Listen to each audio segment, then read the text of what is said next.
કૌશિક વેકરિયા વિરુદ્ધ બનાવટી લેતરકાંડ મુદ્દે અમરેલીમાં રાજનીતિ ગરમાય છે. ગુજરાત કોંગ્રેસ મહિલા પ્રમુખ જેનીબેન ઠુમ્મરની પ્રતિક્રિયા સામે આવી છે. જેની ઠુમ્મરે પોલીસની કામગીરી સામે સવાલો ઉઠાવ્યા છે. રેતી, દારૂ, ડ્રગ્સ મુદ્દે પોલીસ સામે આક્ષેપો કરવામાં આવ્યા છે. આરોપી બનાવેલ ગુજરાતની દીકરીને પ્રેસ કોન્ફરન્સમાં ખુલ્લું મોઢું રાખીને સર્કસ કાઢવામાં આવ્યું. રિકન્સ્ટ્રક્શન નામ આપીને મુદ્દાને ક્યાંક ને ક્યાંક ભટકાવવામાં આવી રહ્યો હોવાના આક્ષેપ કરી જેની ઠુમ્મર દ્વારા સરકાર સામે આકરા પ્રહારો કરવામાં આવ્યા છે. વધુમાં જેની ઠુમ્મરે જણાવ્યું કે દીકરીના પરિવાર અને દીકરીને જેલમાં જઈને મળી છું. રાત્રે 12 વાગ્યાના સુમારે એમના ઘરેથી દીકરીની ધરપકડ કરવામાં આવી છે.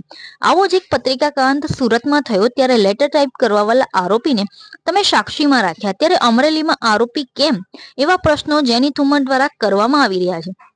તો વધુમાં તેમણે જણાવ્યું કે જ્યાં સુધી એમની દીકરીને ઘરે ના લાવો ત્યાં સુધી દીકરી બનીને એમનો સથવારો રહીશ. બ્યુરો રિપોર્ટ સોહિલ બમાણી સાથે યોગેશ ઉનડકર, અમરેલી, નમો ગુજરાત ન્યૂઝ. નમસ્તે.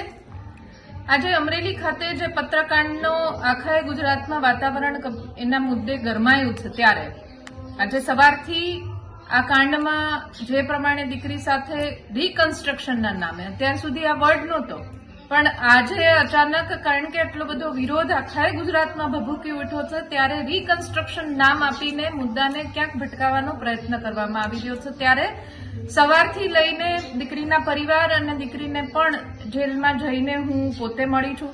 એની સાથે જે ઘટનાઓ થઈ, રાત્રે 12:06 એની ધરપકડ ઘરેથી કરવામાં આવી, જે પ્રમાણે રિકન્સ્ટ્રક્શનના નામે, પ્રેસ કોન્ફરન્સના નામે અને બીજા ત્રીજાના નામે એની પજવણી કરવામાં આવી છે. ભારતીય જનતા પાર્ટીના બીજા 3 કાર્યકર્તાઓ તો ભારતીય જનતા પાર્ટીના પણ નાગરિક તરીકે એમણે પણ એમની વ્યથા ઠાલવી, એમના સગા સ્નેહીજનોએ જેલમાં વ્યથા ઠાલવી કે અમને પણ વકીલો મળતા નથી. એટલે તમે વિચાર કરો કે ભારતીય જનતા પાર્ટીના શાસનમાં ભારતીય જનતા પાર્ટીના કાર્યકર્તાઓ પણ સુરક્ષિત નથી ને પ્રજા તરીકે આપણે આપણા રક્ષણની ક્યાંક આશા રાખીએ છીએ, એ હું માનું છું ત્યાં સુધી ઠગારી નીવડે એ પ્રકારનો આ કિસ્સો છે.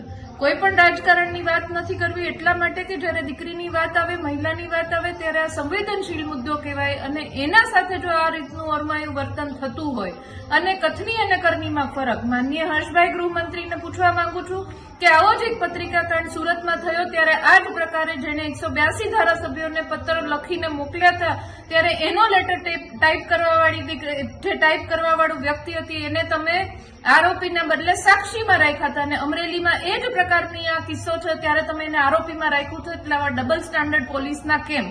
એટલે રિકન્સ્ટ્રક્શનના નામે આવું કોઈ ઘટના સરઘસ નથી નીકળ્યું, એના નામે માનનીય આરોગ્ય મંત્રીને જો આવું કહેવું પડે કે આવું કોઈ સરઘસ નથી નીકળ્યું તો શરમજનક કહેવાય. માનનીય આરોગ્ય મંત્રી શ્રી, અહીંયા સરઘસ નીકળ્યું છે. જે સીન સપાટા થયા છે એ અમરેલી જિલ્લાના દરેક મીડિયા કર્મીના મોબાઈલમાં અત્યારે રેકોર્ડમાં છે. એટલે આવી કોઈ વાત રિકન્સ્ટ્રક્શનની કરશો નહીં ને રિકન્સ્ટ્રક્શન કરવું હોય તો ઘણા બધા ગુનાઓ છે, એના કરજો. અત્યારે હું પરિવાર સાથે છું અને જ્યાં સુધી આ દીકરીને આ ઘરમાં એને ઇજ્જતભેર અને જેને સરઘસ કાઢવાને જે કહીને નામે રિકન્સ્ટ્રક્શનના નામે સરઘસ કાઢે છે, પણ ખરા અર્થમાં સરઘસ કાઢીને એના ઘર સુધી પહોંચાડવાની જવાબદારી લીધી છે, એ પરિવાર સાથે હું બેઠી છું. દીકરીના પપ્પા છે, દીકરીના મમ્મી છે શરદબેન, અને જ્યાં સુધી એમને તમારા માધ્યમથી પણ વચન આપું છું ને જ્યાં સુધી એમની દીકરી એમના હાથમાં નહીં આપું ત્યાં સુધી હું દીકરી બનીને આ પરિવાર પાસે રહેવાની છું. આ મીડિયાના આના માધ્યમથી આપને પણ વિનંતી કરું છું કે આ પરિવારને જ્યાં સુધી દીકરી ન આવે ત્યાં સુધી સધિયારો આપવા માટે આપ આવવા માંગતા હોય તો ચોક્કસથી આવશો. એમનું મનોબળ મજબૂત થશે અને હું પણ એમની સાથે જ્યાં સુધી દીકરી નહીં આવે ત્યાં સુધી અવિરતપણે એમના સાથે રહીશ. ધન્યવાદ.